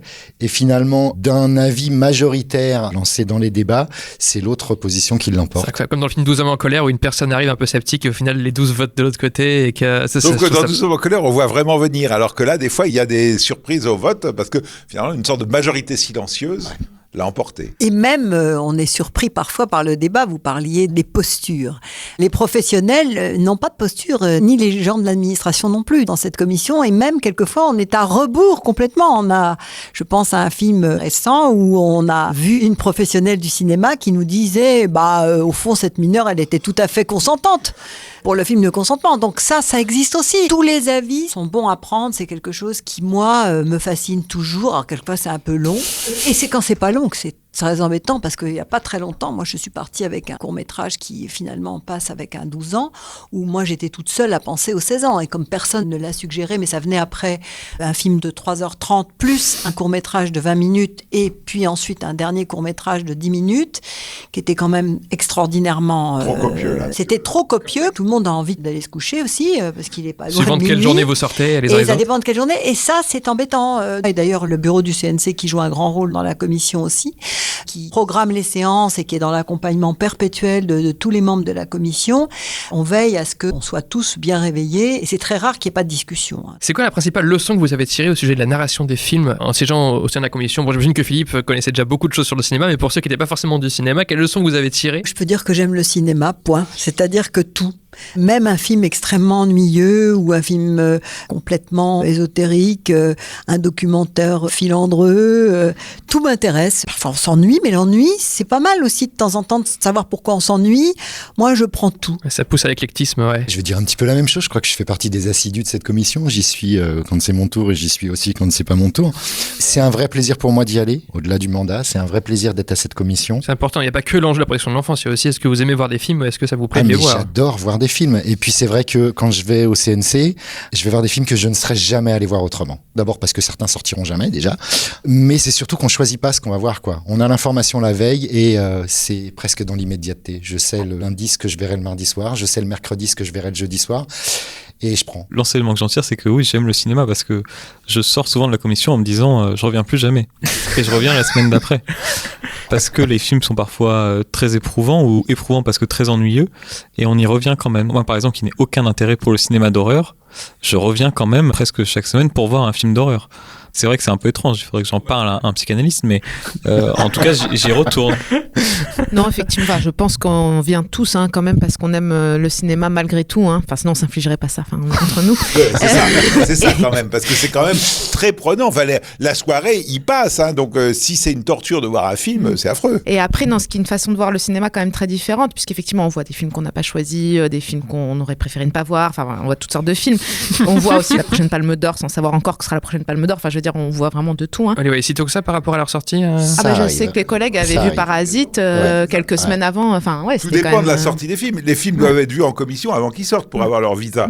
Donc les films qui vont au Festival de Cannes, certains sortent pendant le Festival de Cannes, donc ceux-là sont vus avant. Mais je pensais pas que c'était à ce point-là avant. Et Benedetta même été vue plus d'1 an avant le Festival de Cannes auquel elle a été présentée. Car le réalisateur a décidé d'être au Festival de Cannes et il a subi une intervention chirurgicale qui l'a fait décaler d'1 an. Mais ce qui est très sympa, juste pour conclure, c'est la façon de voir les films, c'est aussi de les voir justement, pour moi, avec des professionnels du cinéma qui sont pas toujours les gens avec qui je vais voir des films dans ma vie perso, et qui du coup, c'est sympa d'avoir un regard vraiment spécifique sur les films au-delà de la question de l'enfance, quoi. Je confesse que nous faisons quand même en interne un petit top des films qu'on a aimés et des nanars aussi. Okay. Et on s'amuse beaucoup sur les nanars parce que c'est quand même parfois des dialogues qu'on retient et qui sont devenus des dialogues aussi mémorables que ceux du Père Noël est une ordure entre nous. Qu'on cite dans les repas. Exactement. Ce qui est intéressant aussi, c'est qu'on voit des individus. On ne voit pas des gens qui représentent quelque chose. Je ne sais pas s'il y en a tellement des vrais débats comme ça dans les commissions administratives, en tout cas dans lesquelles j'ai siégé. Moi, je trouve que c'est un seul endroit où on est dans une liberté de s'exprimer aussi avec ce qu'on est. Et ça, c'est très rare dans la vie administrative. Les gens ont au cœur gros quand ils quittent la classification. D'ailleurs, il y a des tas de gens qui ont des stratagèmes pour basculer d'un autre collège et voilà, passer partir par la porte, revenir par la fenêtre. Je veux dire, il y a une espèce de club où on fait pas des repas qui sont dingos d'un point de vue de la gastronomie, on voit pas des films qui sont dingos d'un point de vue de l'histoire du cinéma, et pourtant on veut pas y céder sa place. C'est le ciné-club de la et commission. puis c'est 2 soirs par semaine, c'est énorme. Bon, on est censé tourner, Patrick, on est censé ne pas aller 2 soirs par semaine, on est censé aller... Il y en a qui sont accros malheureusement. La commission de classification s'adresse donc aux films de cinéma. La restriction va être reprise à la télévision, mais les plateformes de streaming, donc Disney, Amazon et tout, ont leur propre classification, ne passent pas, si je ne me trompe pas, par votre classification. Qu'est-ce que vous pensez de ce sujet-là ? Qu'est-ce que ça change pour vous qu'il y ait une classification à 2 vitesses ? Ça a toujours été le cas avec la télévision. Parce que la télévision, évidemment, quand c'est des films de cinéma, ils reprennent la classification très souvent en l'exagérant. C'est-à-dire que vous voyez, par exemple, des moins de 10 ans sur des chaînes, notamment TF1 et tout ça, alors qu'il n'y a pas de moins de 10 ans à la commission de classification. Donc, elles vont être plus protectrices. Et puis, il y a une majorité de spectacles qui passent à la télévision, des films, des téléfilms, des séries, etc., où il n'y a aucune classification. Donc, c'est normal que les plateformes, ce soit la même chose. J'ai posé la question à mes enfants, parce que c'est des gros consommateurs et de cinéma et de Netflix, et ils m'ont dit, de toute façon, Netflix, ça veut rien dire. La classification ne veut rien dire, n'a aucun sens.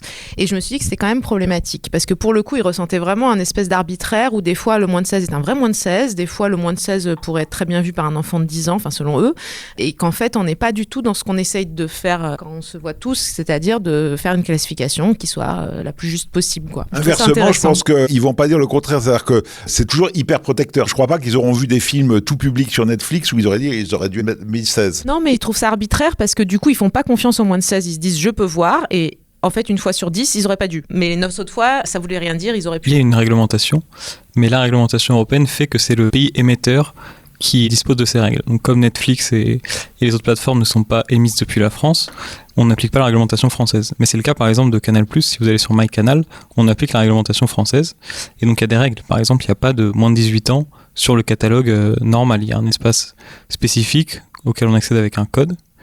Normalement, mais ça je crois que personne ne le respecte, on n'a pas accès aux films interdits aux moins de 16 ans avant 22h30 et après 5h du matin, comme pour la télévision. Et normalement, on respecte la classification de notre commission, mais donc il n'y a que Canal+ qui le fait, puisque c'est le seul à émettre depuis la France. Et je crois que les films reprennent la classification américaine. Et donc, par exemple, j'avais regardé sur Netflix, Forrest Gump, par exemple, c'est moins de 16 ans, puisque c'est un peu antimilitariste. Et donc, on reprend la classification un peu moralisante américaine. On revient à la grille américaine.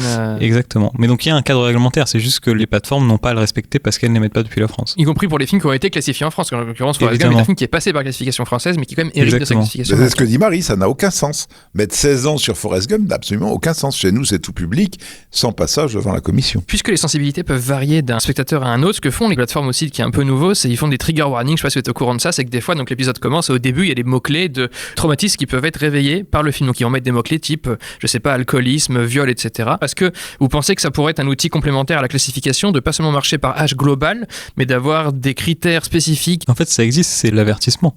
C'est juste qu'on n'avertit pas de cette manière-là, mais on met des avertissements sur les films qui peuvent prévenir de certaines choses, sur la pédophilie par exemple, où je pense qu'on met des avertissements qui ont cette teneur-là. L'avertissement n'est pas connoté avec un mot en particulier, quand c'est pour le public. L'avertissement est rédigé. Okay. C'est pas simplement un avertissement. Il y a un avertissement qui est tenu d'être à l'entrée du cinéma. Le texte dit que l'avertissement qui peut accompagner un film tout public comme un film 12 ans, 16 ans, doit alerter sur le contenu et les caractéristiques de l'œuvre et qui doit être mis de manière visible à l'entrée du cinéma. Parce que moi, à chaque fois que j'ai vu un film, je voyais marqué avec avertissement à la rigueur, mais c'est tout ce que je voyais. Enfin, j'ai pas souvenir d'avoir vu quel type d'avertissement c'était. Et quelquefois même dans les programmes, vous avez la teneur de l'avertissement.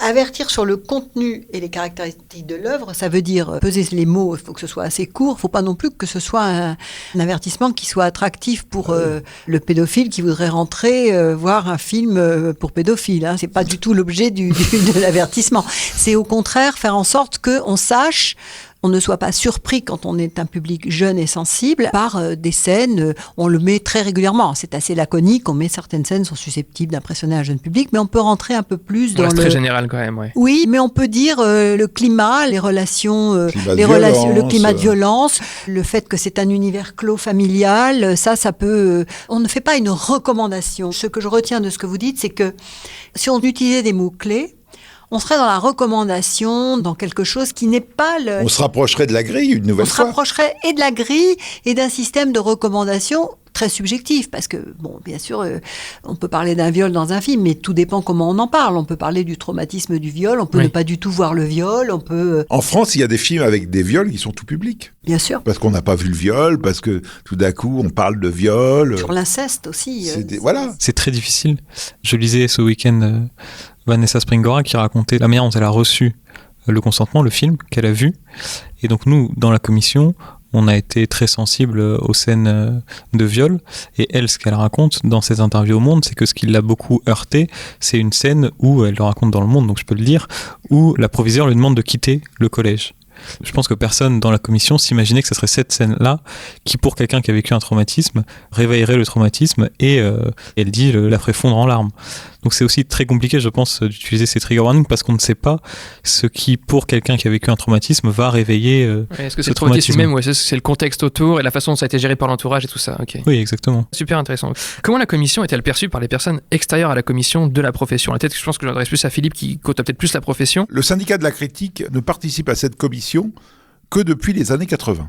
C'est-à-dire qu'avant, on a pratiqué la chaise vide, nous, parce que les films étaient coupés. La procédure d'interdiction totale était pas du tout rare, et les films étaient coupés, on s'attaquait à l'intégrité des films. Alors évidemment, c'était pas des censures comme dans des pays de dictature, mais on disait aux distributeurs, votre film ne sortira pas, sauf si vous enlevez cette scène et cette scène. Le type, pour récupérer son argent, y compris disait au metteur en scène, voilà. Et nous, critiques de cinéma, on ne voulait pas cautionner ça. Et quand la gauche est arrivée au pouvoir, en 1981, ça a été une des premières choses de Jacques Lang, qui était à l'époque ministre de la Culture, de dire « le cinéma est un art, on le considère comme un art, même s'il y a des produits ultra commerciaux qui sont vus à la commission et qui sortent en France et qui ne relèvent pas, mais c'est pas le débat, c'est du cinéma et donc il y a l'intégrité de l'œuvre. Et dès l'instant que les œuvres ont été montrées dans leur intégrité, qu'on a arrêté de les couper, la critique de cinéma s'est mise à siéger dans cette commission et on est très contente. Et producteurs, distributeurs, exploitants, tout le monde est très satisfait. Après, on peut être déçu, pas content de tel ou tel jugement, ça arrive toujours, mais c'est la loi du genre. Mais dans le fonctionnement de la commission, la profession cinématographique en France est très très favorable et l'apprécie. Parce que Françoise, quand elle est arrivée tout à l'heure, elle a parlé de la question de la censure ou de l'image que pourrait avoir de censure de la commission. C'est quelque chose qui n'a plus lieu d'être aujourd'hui. Effectivement, cette notion, elle a un peu disparu. Alors, on a quelques auteurs de temps en temps qui trouvent que nous sommes des pères la morale, des censeurs. Bon, mais il faut bien sûr en tenir compte aussi, de savoir pourquoi. Puis il y a le bureau du CNC qui est là avec nous pour nous rappeler à notre mission. Le distributeur peut faire un recours d'ailleurs, qui font de temps en temps un recours gracieux. D'ailleurs, on publie maintenant, avec le rapport annuel, les recours gracieux, on dit quels ont été les films pour lesquels il y a eu des demandes de revisionnage du film. On est très très ouvert à partager et de temps en temps, si moi je prends la parole, une fois ça m'est arrivé, je me suis fait claquer d'ailleurs par un des professionnels qui m'a dit mais la présidente ne doit pas s'exprimer, c'est pas marqué dans les textes, hein, je peux. Mais c'est vrai que je m'efforce quand même, celui qui préside il a toujours un poids. Donc il ne faut pas en abuser, c'est très important aussi. C'est ce que nous racontent parfois les exploitants, c'est que pour eux, la commission, elle les protège, parce que si c'était à eux de faire la police du cinéma à l'entrée, ils auraient des plaintes des parents sans arrêt. Et donc le fait qu'il y ait une commission nationale qui s'en occupe, ça les déresponsabilise de ce point de vue-là et ça les protège. Pour certains, vous avez fait quand même pas mal d'années au sein de la classification. Comment est-ce que vous avez vu évoluer les débats ou les films? Je crois qu'Ulysse le disait très bien. Le premier film d'horreur qu'il a vu, qui était sa première projection, il était tenté de mettre à moins de 16. Il serait plutôt sur des moins de 12 maintenant sur les mêmes films. Donc je pense qu'il y a une évolution personnelle du regard qu'on va avoir sur les œuvres par rapport à la succession d'œuvres qu'on va découvrir, mais aussi de par la maturité, par l'âge, par nos situations familiales. Plus on avance, plus on devient permissif au sein de la commission, vous diriez? Pas permissif, mais on affine sa sensibilité. Madame Thomé dit toujours, mettez-vous à la place de celui qui voit le film pour la première fois. Il y a quand même ce travail malgré tout qu'on doit s'efforcer de faire et de ne pas se laisser justement non plus complètement parasiter par le fait qu'on le voit pour la 25 millième fois. Ouais. Après, je croyais que votre question posait plus sur les débats et les cinémas extérieurs à vous, mais ça peut aussi sur vous. Je crois qu'on l'a un peu abordé avec les exemples des films qu'on revoit 30 ans plus tard. Nous, à notre époque, il y avait eu La Religieuse de Rivette qui avait été interdit complètement, je crois, pour le coup. Ça a été compliqué. Elle a d'abord été interdite, après elle est finalement sortie au moins de 18 ans, après 2 ans, l'intervention ministérielle. Enfin, il y a tout un débat sur La Religieuse en 66, le film de Rivette, et voilà. Et après, en fait, il est sorti avec un 18 ans quand même, qui a été levé. D'ailleurs, je me suis plongée dans les archives, puisqu'on a eu une demande de levée d'archives, justement, pour un documentaire sur La Religieuse. Et je peux vous dire que quand j'ai lu les débats et la place que tenaient les évêques, notamment dans le débat, je me suis dit que la commission avait vraiment... Il y avait des évêques dans la commission? Il y avait des représentants du clergé en tant que tel. Oui, oui. C'était pas exactement une commission, mais c'était... Il y a eu la commission de censure, la commission de contrôle et maintenant la commission de classification. C'est la même commission, mais qui a peu du tout la même fonction. Pour revenir sur la manière qu'on peut avoir d'évoluer, je me demande si je suis pas même un peu plus restrictive que je n'étais. Malgré tout, mon attention s'est pas émoussée. Moi, ce qui me retient toujours beaucoup, alors bien sûr, c'est parce que j'ai été magistrat en prise avec des mineurs délinquants. Dans le film, c'est la situation qui est faite à l'autre lorsque vous avez le sentiment que la violence, elle n'est pas subie. Quand vous avez une disparition complète de l'humanité de la victime, c'est un problème pour le passage à l'acte, puisqu'on sait très bien que le passage à l'acte, c'est aussi une idée de ne plus voir l'autre. Mais ça, c'est dans l'écriture du scénario, c'est très important. C'est quand on parlait de John Wick tout à l'heure, quand c'est vraiment le but, justement, on cherche à ne surtout pas montrer que l'autre souffre pour pouvoir en faire un Oui, divertissement. alors justement, là, on est sur un divertissement, mais on n'est pas dans une œuvre. Par exemple, dans l'œuvre qu'on a vue hier, ce film indien très particulier, on a vraiment le sentiment qu'on voit souffrir la victime, et c'est un tueur psychopathe, mais il se nourrit du cri de ses victimes. On se met dans sa peau plus que dans celle de la victime. C'est toujours un petit peu cette question-là, de où se situe la place du spectateur. Donc moi, je suis assez sensible toujours à cette vision qu'on peut avoir de l'altérité. Moi, pendant que j'ai siégé, ça a assez peu évolué, mais j'étais conscient de... C'est-à-dire que je suis arrivé en 94 au moment où il y avait déjà une énorme évolution par rapport au cinéma de genre. C'est-à-dire que les années 80 ont été très marquées dans l'histoire de la commission. C'est qu'avant, il y avait beaucoup plus de sévérité sur les films d'horreur, par exemple. Et avec les années 80, la commission a commencé à regarder les films autrement.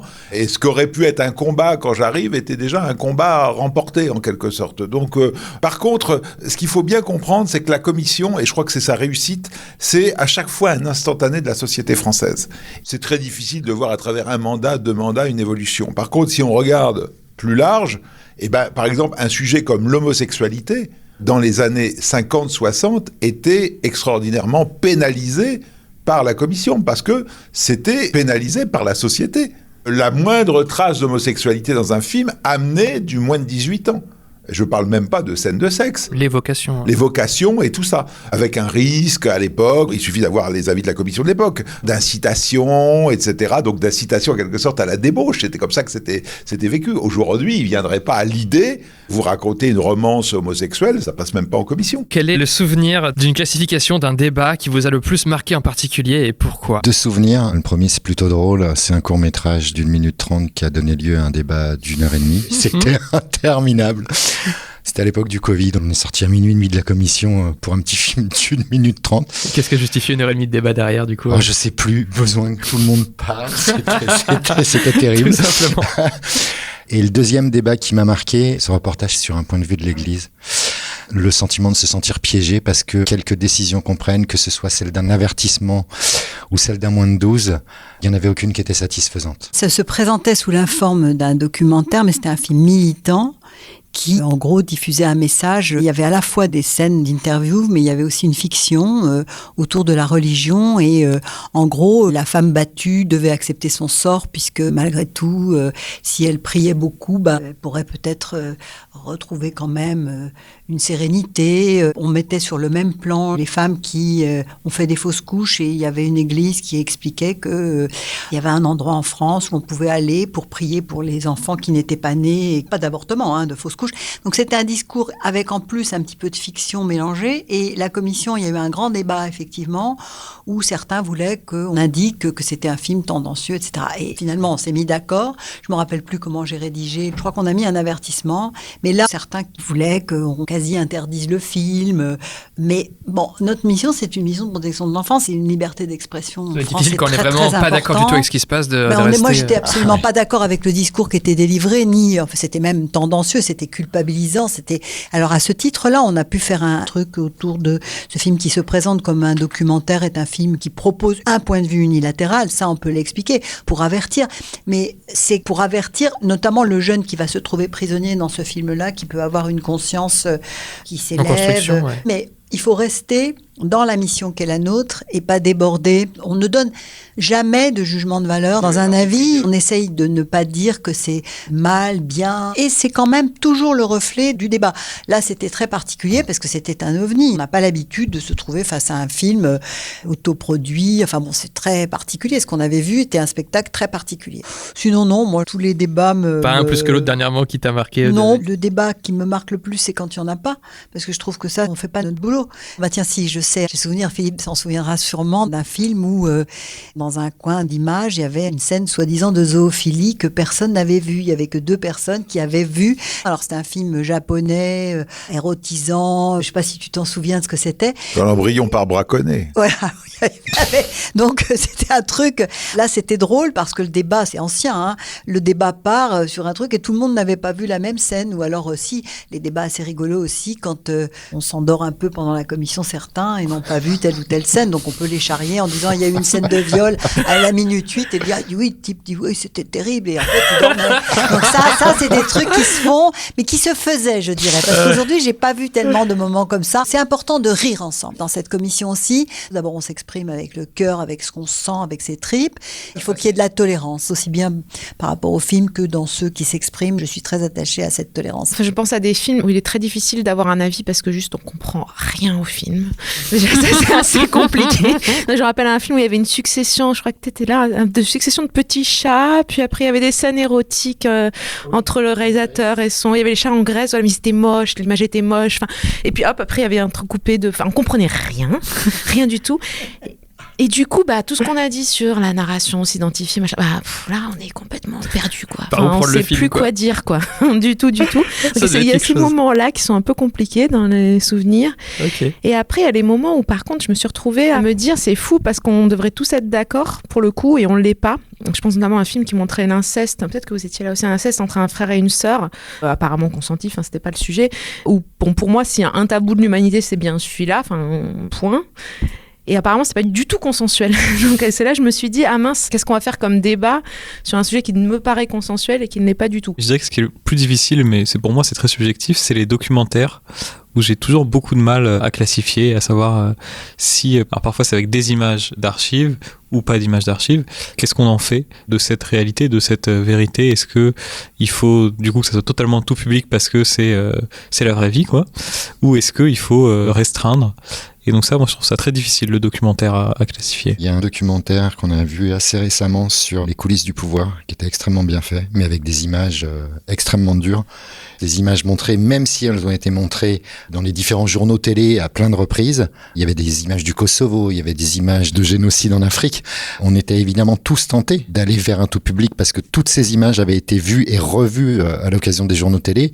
Et pour autant, accumuler dans un film des images d'une extrême violence, des images vraies, des images d'archives qui justifiaient un moins de 12. C'est évidemment des souvenirs aussi de fight, de combat dans les débats. C'est marrant, moi je me souviens du premier film de Larry Clark qui s'appelait Kids, qui racontait les vies des skateurs, et puis il faisait du skate, et puis en même temps il y avait une approche de la drogue, de la sexualité, etc. Et puis tout à coup à la fin il y en a un qui se retrouvait avec le sida, c'est-à-dire que tout le monde couchait avec tout le monde, machin, et puis tout à coup il y avait le sida. Et le président de l'époque qui n'avait pas les pudeurs de Françoise s'est élevé en disant là il y avait une chose qui est sûre, c'est que ce film aura 16 ans. Et alors déjà tout le monde lui a tombé dessus en disant le président ne doit pas s'exprimer. Et puis s'il y a bien un truc qu'on peut pas dire, c'est parler au nom de tous. Qu'on dise pour moi, il n'y a pas de doute, c'est 16 ans, j'allais dire c'est son rôle. Mais dire vous serez d'accord avec moi, mes très chers amis, que vous êtes tous d'accord pour, voilà. Il avait été retoqué. D'autres disaient malgré cette procédure un peu à la hussarde, il faut 16 ans. Et moi j'étais très choqué parce que je voulais un tout public avec avertissement. Et voilà. Et donc ça avait été un débat très très homérique, très très amusant, avec l'idée qu'on peut utiliser toutes sortes d'arguments. Et moi, mon argument était prophylactique. Je dis, voilà, ce film montre que on s'amuse, on couchaille à droite, à gauche, jamais on se protège, et puis tout d'un coup, crac, il y a un sida, quoi.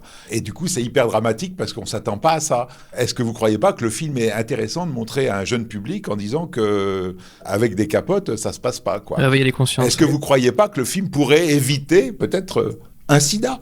C'était à l'époque où le sida était vraiment très, très ancré et qu'il n'y avait pas encore assez dans la mentalité des jeunes cette idée de se protéger automatiquement et tout ça. Moi, les souvenirs que j'ai, c'est des débats où il y a des gens qui veulent du 16, du 12, du tout public. C'est beaucoup plus amusant parce que tout est ouvert, tout est possible et on ne sait pas du tout ce qui va se passer jusqu'au vote final. Et un autre souvenir où là, c'était autre chose, c'est que le débat était tellement attendu, c'était sur Baise-moi, le film de Virginie Despentes. En quelque sorte, la société avait presque fait le débat avant la commission. La commission était réellement attendue au tournant et c'était une époque où il n'y avait plus de 18 ans autre que X. Soit X, soit 16 du coup. Voilà, soit 16 avertissements, soit X. Le 16 avertissements l'a emporté d'1 point. Et ce qui est très intéressant, c'est que ça a fait tellement de remous dans la société que cette fois-ci, il y a eu une plainte. Le Conseil d'État a retiré le visa au bout de 2 jours et demi d'exploitation. Pour moi, ça a été un très grand choc de voir le ministre, c'est la première fois que ça arrivait. Oui, parce que le ministre peut donner son avis, mais je crois que ça arrive très rarement, c'est ça, le ministre peut arbitrer. Le ministre a suivi la commission, mettant 16 avertissements, et après il y a une plainte de cette association qui qui s'appelle Promouvoir, qui était très clairement orienté extrême droite. Et en tout cas, le Conseil d'État a été saisi et a estimé que la commission et le ministre derrière avaient mal jugé. Et le problème, c'est que là, on ne pouvait pas demander un deuxième visionnement parce que le X ne correspondait pas. Il n'y avait plus qu'une seule salle X en France qui avait déjà dit avant la commission « Je ne prendrai pas le film en exploitation parce que ça ne correspond pas à mes critères ». Et donc, voilà, le film s'est retrouvé pendant 1 an sans visa. C'est-à-dire que le Conseil d'État a retiré son visa, moins de 16 avertissements, et le film ne pouvait pas repasser en commission. Donc, il a fallu changer, en quelque sorte, la législation et rajouter un 18 ans non-X pour que le film ait en fait ce... Puis c'est exploité, ouais. Le ministre donne un visa, qui est une autorisation administrative, et il reprend exactement ce que dit la commission. Il peut demander à la commission, s'il veut un visa avec une mesure de protection supérieure, il est obligé d'en repasser par la commission, et il peut être saisi par le distributeur ou le producteur pour que la commission revoie dans le cadre d'un recours. Non, c'est pas lui qui arbitre directement, il reprend. Enfin, ça n'est jamais arrivé d'ailleurs. Je vois vraiment que tout est reproduit à l'identique de ce qu'on écrit, d'où la nécessité de rester bien dans la mission qu'est la nôtre. Merci beaucoup à tous pour vos réponses. La classification et le scénario, c'est terminé. Merci encore à Françoise, Patrick, Ulysse, Philippe et Marie pour leur participation. Merci à la Bibliothèque du cinéma François Truffaut pour l'accueil du tournage. Et bien sûr, merci à vous pour votre écoute. Abonnez-vous au podcast pour ne manquer aucun épisode, partagez-le autour de vous s'il vous a plu et pour le soutenir, je vous invite à laisser 5 étoiles sur Apple Podcasts et sur Spotify s'il vous plaît. Et le scénario est une émission proposée et montée par moi-même qui vous donne rendez-vous dans 4 semaines de retour avec un épisode classique. D'ici là, n'oublions pas, le scénario n'est pas une œuvre d'art mais une invitation à collaborer sur une œuvre d'art. Paul Schrader. À bientôt.